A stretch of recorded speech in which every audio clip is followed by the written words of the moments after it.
Hello students, welcome to MNC education. MNC education में आप सबों का बहुत स्वागत है। आज की क्लास में हम जो है प्रिंसिपल ऑफ मैथमेटिकल इंडक्शन करने वाले हैं, जो कि हमारे NCERT बुक का 4th चैप्टर है। प्रिंसिपल ऑफ मैथमेटिकल इंडक्शन की ज़रूरत हमें क्यों पड़ती है, उसके लिए अगर हम देखें तो हमें जो है डेली लाइफ में you must be using various kinds of reasoning depending on the situation you are faced with. For instance, if you are told that your friend just has a child, you would know that it is either a girl or a boy.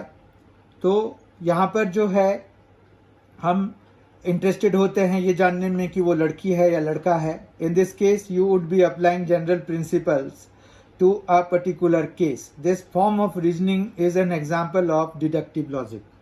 जो ये हम करते हैं कि guess करते हैं, तो उसमें जो है ये होता है कि ये हम डिडक्टिव लॉजिक लगा रहे होते हैं। ठीक है, अब now let us consider another situation. When you look around, you find students who study regularly, do well in examinations. You may formulate a general rule, rightly or wrongly, that anyone who studies regularly will do well in examination. ये क्या हुआ कि ये हमने induce कर लिया एक तरह से। इन this case you would B formulating a general principle और रूल। ये हम फॉर्मुलेशन करते हैं एक रूल की, भाई जो रेगुलरली पढ़ रहे हैं उनके नंबर अच्छे आते हैं based on several particular instances.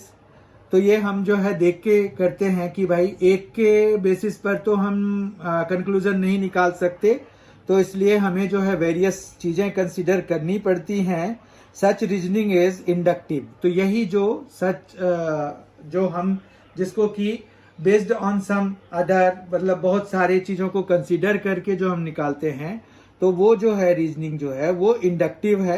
A process of reasoning by which the general rule और are discovered by the observation and consideration of several individual cases. बहुत सारे इंडिविजुअल केसेस को मिला करके हम जो है इंड्यूस करते हैं, इंडक्टिव रीजनिंग लगाते हैं कि जो है ये चीज सही है या ये चीज गलत है। Such reasoning is used in all the sciences as well as mathematics. ये सारे साइंसेस और मैथमेटिक्स में यूज होता है। ठीक है, तो यहाँ पर जो है mathematical induction is more precise from this process. मतलब हम अब इतनी सारी चीजें कंसिडर नहीं कर रहे होते हैं।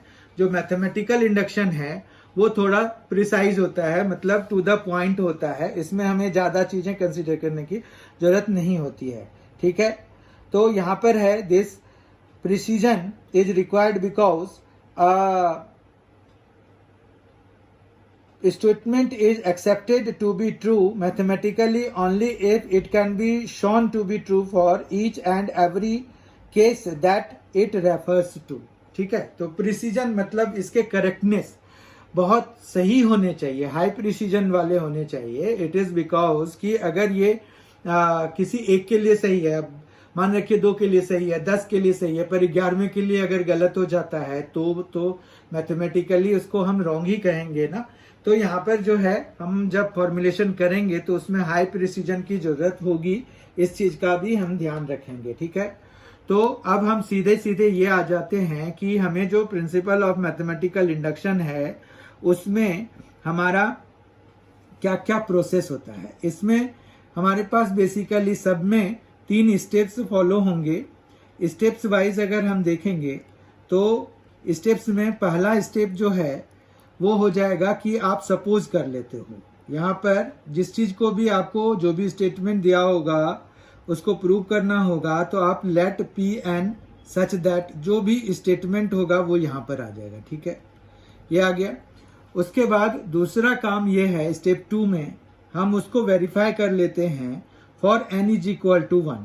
ठीक है, for n is equal to 1, n is equal to 1 हम वेरीफाई करके ये दिखाते हैं कि वो ट्रू है कि नहीं है। अगर ये ट्रू है तभी हम आगे बढ़ेंगे, नहीं तो यहीं पर स्टॉप कर देंगे कि it is not true for one, therefore by principle of mathematical induction it is an invalid statement, ठीक है। जबकि थर्ड स्टेप में हम जब जाएंगे तो थर्ड स्टेप जो है रीस्टेटमेंट का स्टेप है। रीस्टेटमेंट का मतलब यहाँ n है, वहां हम k मान लेंगे, ठीक है। तो यहाँ पर लेट जो गिवन स्टेटमेंट है उसको हम मान लेते हैं कि let it be true for n is equal to k, n is equal to k के लिए सही मान लेते हैं।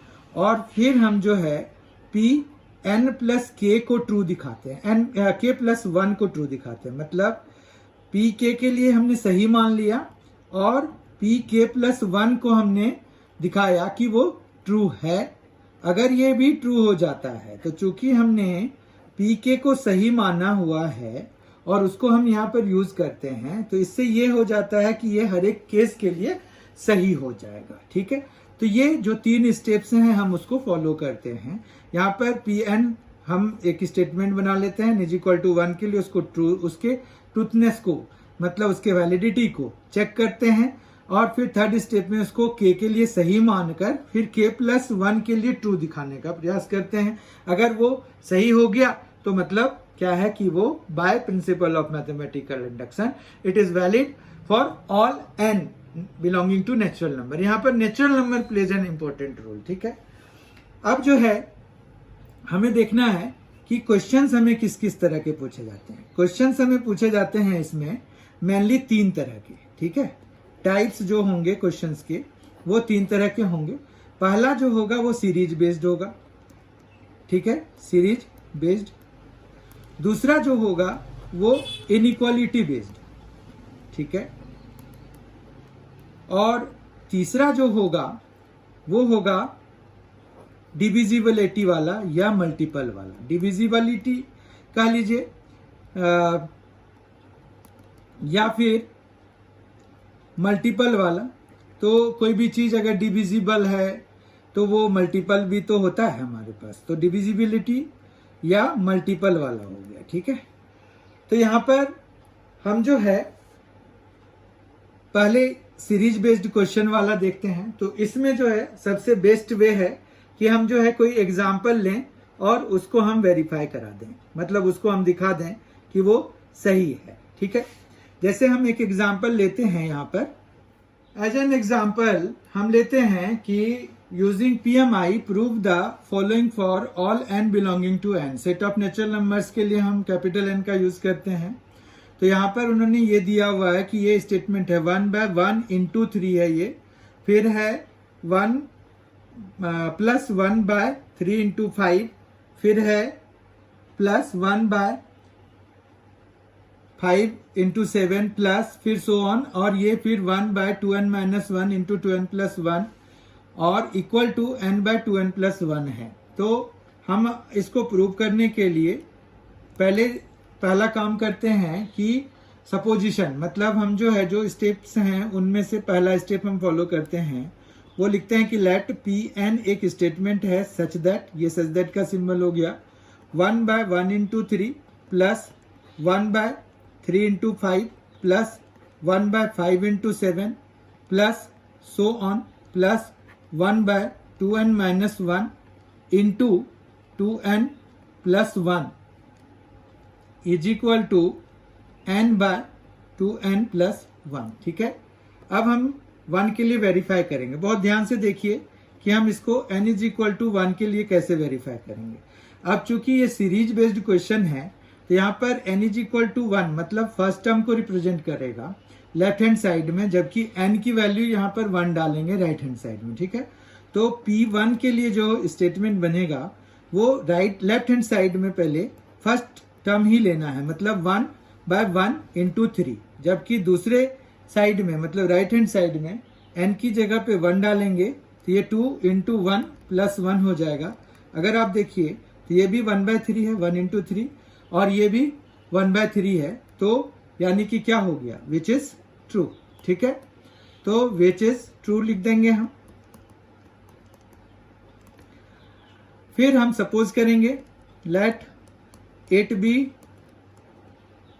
True for n is equal to k, फिर रीस्टेटमेंट करेंगे, therefore P k is such that 1/1 into 3 plus 1/3 into 5 plus 1/5 into 7 plus 1 so on, और फिर लिखेंगे प्लस 1/2 के माइनस 1 इंटू 2k प्लस 1, ठीक है। और फिर इक्वल टू हमारे पास n/2n प्लस 1 है, तो यहाँ k/2k प्लस 1 हो जाएगा। और अगर n हमारा नेचुरल नंबर बिलोंग कर रहा है तो k हमारा नेचुरल नंबर में बिलोंग करेगा। तो ये भी हमने सपोज कर लिया, ठीक है। तो ये अब हमें दिखाना है क्या कि k प्लस 1 के लिए क्या आएगा। अब k प्लस 1 के लिए हम देखते हैं। k प्लस 1 के लिए हमें पहले उसको स्टेटमेंट लिखना पड़ेगा।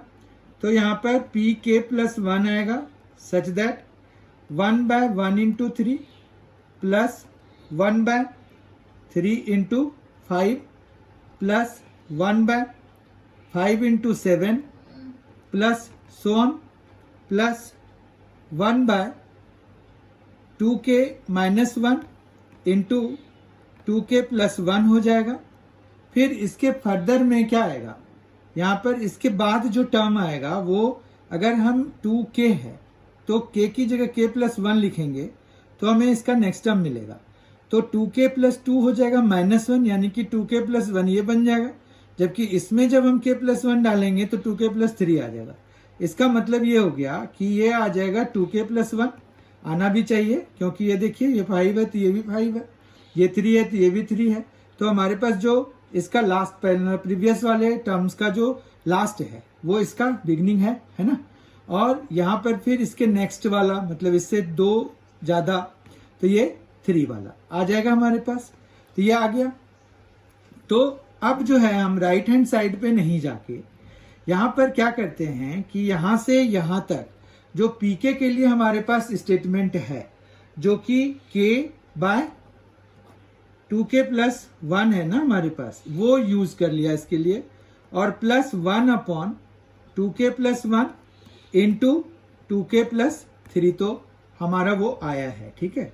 अब अगर हम देखें तो यहाँ पर हम 1/2k प्लस 1 कॉमन ले सकते हैं डिनोमिनेटर में से। तो यहाँ k बचेगा जबकि यहाँ बचेगा 2k प्लस 3, ठीक है। इतना समझ में आ गया। अब जो है ये 1/2k प्लस 1 और ये जब हम एलसीएम लेंगे तो 2k square plus 3k plus 1 upon 2k plus 3 आ जाएगा, ठीक है। यहाँ तक कोई दिक्कत नहीं है।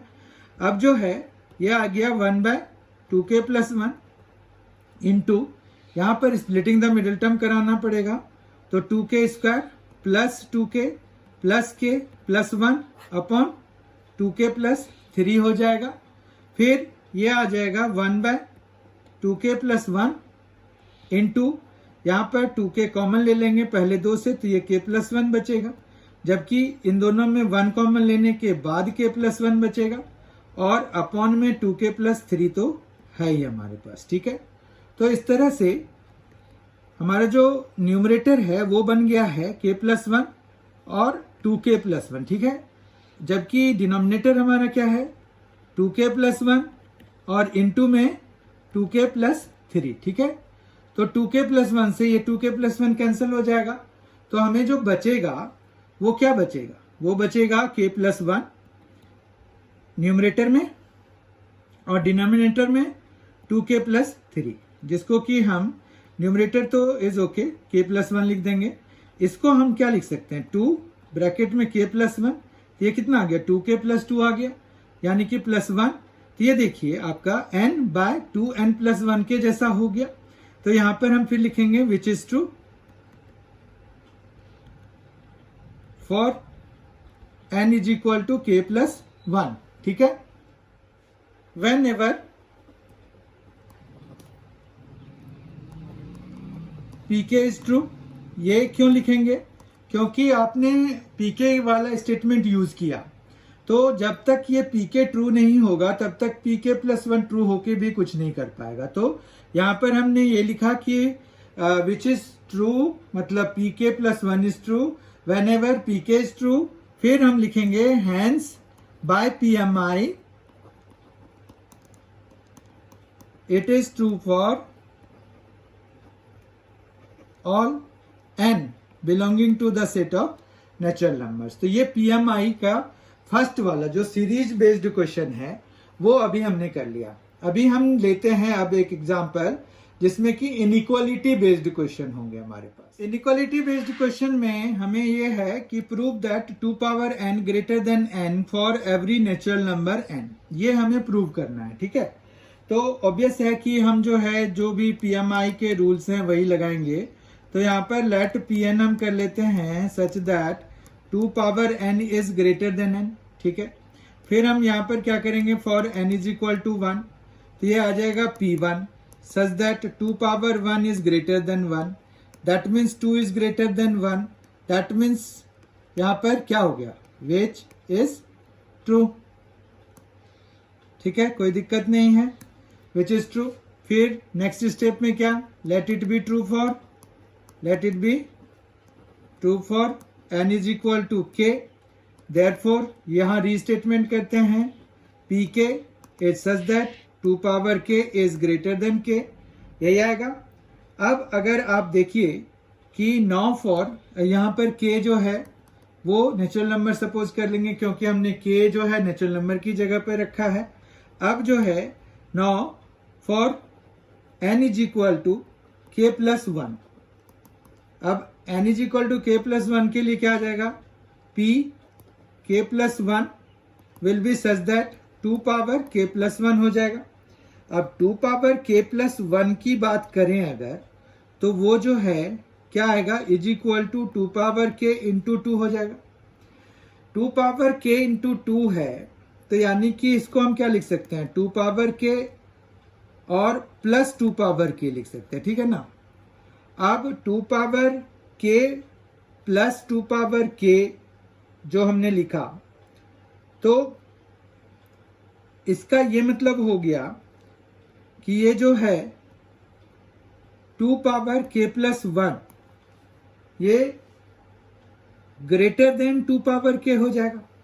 लिख सकते हैं हम ऐसे क्या, ग्रेटर देन 2 पावर k के बराबर हो जाएगा। मतलब यहाँ पर जैसे 2 पावर k और यहाँ पर 2 पावर k है तो हम इस तरह से लिख सकते हैं, और इसके बदले में हम अगर 1 लिख दें तो भी कोई दिक्कत नहीं है क्योंकि हम अगर बहुत छोटा मतलब जो है पहला वाला अगर हम नेचुरल नंबर भी लेते हैं तो इसकी वैल्यू 2 बन रही है, पर हम यहाँ 1 ले रहे हैं तो मतलब 2 पावर k प्लस 1 जो है डेफिनेटली 2 पावर k और प्लस 1 से बड़ा हो जाएगा क्योंकि हमने इसकी वैल्यू बहुत कम ले ली। तो ये आ गया। अब जो है 2 पावर k हमारा k से बड़ा है, ठीक है बात, तो हम यहाँ पर 2 पावर k प्लस 1 और 2 पावर k की जगह हम k लिख सकते हैं और प्लस 1 हो जाएगा। इस तरह से हमारा प्रूव हो गया कि ये जो 2 पावर k प्लस 1 है वो k प्लस 1 से बड़ा है। तो मतलब pk प्लस 1 इज ट्रू, ठीक है। तो यहां पर ये लिखेंगे कि which is true whenever pk is true.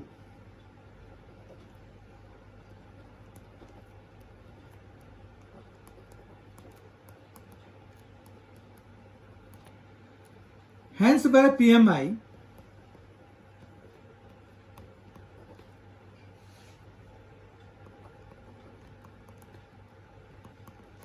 it is true for all n belonging to n। तो यही है प्रिंसिपल ऑफ मैथमेटिकल इंडक्शन में कि हम इनइक्वालिटी बेस्ड क्वेश्चन किस तरह से अटेम्प्ट करते हैं। इन द नेक्स्ट क्वेश्चन हम जो नेक्स्ट एग्जांपल लेंगे वो डिविजिबिलिटी बेस्ड होगा। डिविजिबिलिटी बेस्ड क्वेश्चन के लिए हम एक क्वेश्चन लेते हैं for every natural number n prove that n cube plus 5n is divisible by 6। तो फिर से हम यहाँ पर वही काम करेंगे कि स्टेटमेंट सपोज करेंगे तो let Pn be the statement n cube plus 5n is divisible by 6, ठीक है, डिविजिबल बाय 6, ठीक है। For n is equal to 1 we will verify. तो n इज इक्वल टू 1, तो ये P1 हो गया such that 1 cube plus 5 into 1 is divisible by 6. This implies ये 1 प्लस 5 हो गया, ये इज डिविजिबल बाय 6 हो गया। तो इसका मतलब हो गया कि 6 इज डिविजिबल बाय 6। तो विच इज ट्रू, देखिए आप ये सही है कि नहीं है, 6 जो है 6 से डिविजिबल होगा कि नहीं होगा। तो यहां पर हम लिखेंगे which is true, let it be true for n is equal to k। अब यहां पर आके हम क्या करते हैं, p के एक नया स्टेटमेंट बनाते हैं, ये जो कि जस्ट अ री स्टेटमेंट होता है n वाले का k को रिप्लेस करा करके। तो यहां पर pn में जो भी है तो वहां पर k डाल देंगे n की जगह पे, तो k cube plus 5k is divisible by 6 हो जाएगा। ठीक है, फिर जो है now for n is equal to k plus 1, तो क्या आ जाएगा p k plus 1 such that ये k प्लस 1 का क्यूब आ जाएगा प्लस यहां पर 5k आ जाएगा। ठीक है, अब देखिए यहां पर ना डिविजिबिलिटी बेस्ड क्वेश्चन में एक काम आपको हमेशा करना पड़ेगा कि इस स्टेटमेंट पे फिर आप सपोज करके k क्यूब प्लस 5k को इज इक्वल टू 6m मान लीजिए और m को आप कोई भी इंटीजर सपोज कर लीजिए। ठीक है, वो इसका यूज करेंगे हम यहाँ पर डायरेक्टली, पता चल जाएगा कि ये क्यों हम ऐसा करते हैं। पर ये स्टेप बहुत ध्यान से समझ लीजिए, जब भी आपको डिविजिबिलिटी वाला आएगा PMI में तो आपको ये स्टेप करना पड़ेगा कि pk जो आपने लिया अब वो डिविजिबल बाय 6 है तो हमने 6m माना, अगर 2 से होता तो 2m मान लेते, 3 से होता तो 3m, 11 से होता तो 11m। समझ गए बात को आप। तो यहाँ पर भी हमने 6m सपोज कर लिया क्योंकि वो 6 से डिविजिबल है। अब ये इस तरह से ये क्या आ गया, k प्लस 1 का क्यूब प्लस 5k हो गया। अब अगर यहाँ पर देखें तो ये k cube plus 3k square plus 3k plus 1 और प्लस 5k आ जाएगा कि नहीं। तो इस तरह से ये आ जाएगा k क्यूब प्लस ये 3k स्क्वायर प्लस 8k और प्लस 1 हो गया। ठीक है, अब हम यहाँ पर जो k क्यूब प्लस 5k है उसकी जगह पे 6m लिखने वाले हैं। तो यहाँ पर k क्यूब प्लस 5k को अलग कर लेते हैं और बाकियों को अलग कर लेते हैं। ये है 3k स्क्वायर और साथ में आएगा 3k क्योंकि 8k में से ये 5k कर दिया और इधर आ जाएगा प्लस 1। ठीक है, यहाँ तक कोई दिक्कत नहीं है। अब जो है ये हमने k क्यूब प्लस 5k को 6m लिख देना है, तो 6m लिख दिया और ये आ गया 3k square plus k plus 1। ठीक है, 3k square plus 3k plus 1। यहाँ पर देखिए ये 5 है तो यहाँ k प्लस 1 हमें लिखना चाहिए था, ये 5 हो जाएगा। इसी तरह से यहाँ पर भी एक 5 आ जाएगा, ये 5 आ जाएगा, ये 5 हो जाएगा। तो इस तरह से हमें अब ये ठीक है, तो ये आ गया इन सभी के बदले में। तो चलिए हमने ये लिख दिया 6m लिख दिया, तो ये 6m हो गया प्लस यहाँ पर 3k square plus 3k plus 6 हो गया। ठीक है, तो आप देखिए ये 6m प्लस 3 जब बाहर निकालेंगे तो k square plus k plus 2 हो गया।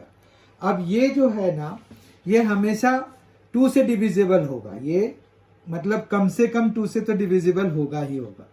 ठीक है, तो इस तरह से ये वाला पार्ट जो है हमेशा 6 से डिविजिबल है और ये यहाँ पर तो 6 एक फैक्टर दिख ही रहा है। तो ये जो है यहाँ पर हम ये लिख सकते हैं कि we know that k square plus k plus 2, देखिए 1 अगर हम डालेंगे तो यहाँ पर क्या आ जाएगा 1 प्लस 1 प्लस 2 तो 4 आ जाएगा, 2 डालेंगे तो वो तो 2 से डिविजिबल होगा। 3 डाल के देखते हैं, 3 स्क्वायर प्लस 3 तो 9 प्लस 3 12 हो जाएगा, प्लस 2, तो 14 तो 2 से डिविजिबल होगा ही।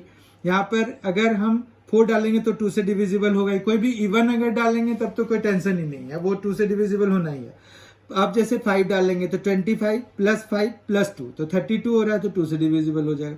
इस तरह से ये हमेशा हमारे पास इवन नंबर ही बन रहा है, यानी कि वो 2 से डिविजिबल होगा ही होगा। तो के स्क्वायर प्लस के प्लस 2 यहाँ पर लिखेंगे, वी नो दैट के स्क्वायर प्लस के plus 2 is always divisible by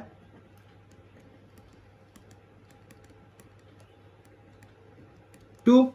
ठीक है, तो देयरफॉर 3 इंटू के स्क्वायर प्लस के प्लस 2 इज डिविजिबल बाय 6। ठीक है, तो हैंस ये जो पी के प्लस 1 जो है वो मतलब 6m, यहां पर हो गया कि 6m प्लस 3 इंटू के स्क्वायर प्लस के plus 2 is divisible by 6, which implies pk plus 1 is true. pk plus 1 is true. अब यहां पर फिर वही कंडीशन है कि whenever pk is true, hence by PMI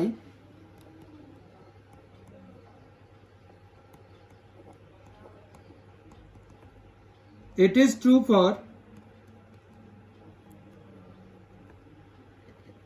all n belonging to n। इस तरह से हमने आज के सेशन में वो सारे जो 3 टाइप्स के क्वेश्चन हमें पीएमआई में पूछे जाते हैं वो हमने कवर कर लिए हैं। और जब हम इसका रिवीजन कर रहे होंगे तो कुछ जो टिपिकल क्वेश्चंस होंगे वो हम रिवीजन के दौरान लेंगे, पर फॉर द टाइम बीइंग हमारा जो चैप्टर 4 है एनसीईआरटी का, प्रिंसिपल ऑफ मैथमेटिकल इंडक्शन, वो इस सेशन में कंप्लीट हो गया। तो ये 1 सेशन चैप्टर था और ये बहुत छोटा सा चैप्टर है। यूजुअली हमें 4 नंबर के, 3 नंबर के, 2 नंबर के, मतलब मैक्सिमम 4 नंबर के क्वेश्चन इससे आते हैं।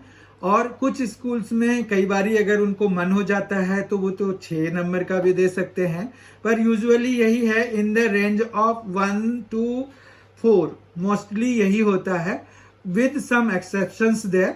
तो यहाँ पर ये जो है चैप्टर वाइज अगर देखिए तो हमारे पास 8 words, but from 1 to 4 marks only. And only तो बोलना ठीक नहीं है, क्योंकि एज अ चैप्टर जो है 4 नंबर तो काफी हो गया।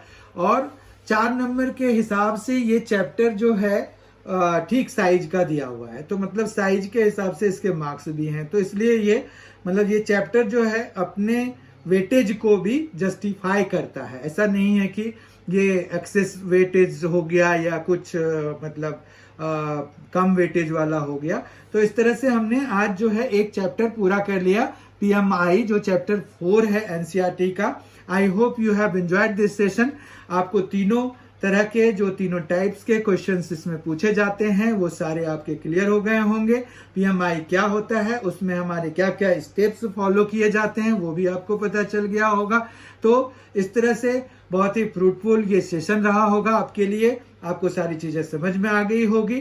Thank you so much for being with us, thanks a lot, and I request you जो हमारा जो नेक्स्ट जो चैप्टर अब नेक्स्ट सेशन में शुरू होगा उसमें आप सभी प्रेजेंट रहेंगे और अपने दोस्तों को भी बताएंगे कि ऐसे हमारे यहाँ जो चैप्टर चल रहा है एमएनसी एजुकेशन के अंतर्गत, तो ये 11th का जो कोर्सेस है बहुत तेजी से हम कवर कर रहे हैं और इसमें अब हम जो है 5th चैप्टर नेक्स्ट वीडियो में शुरू करेंगे।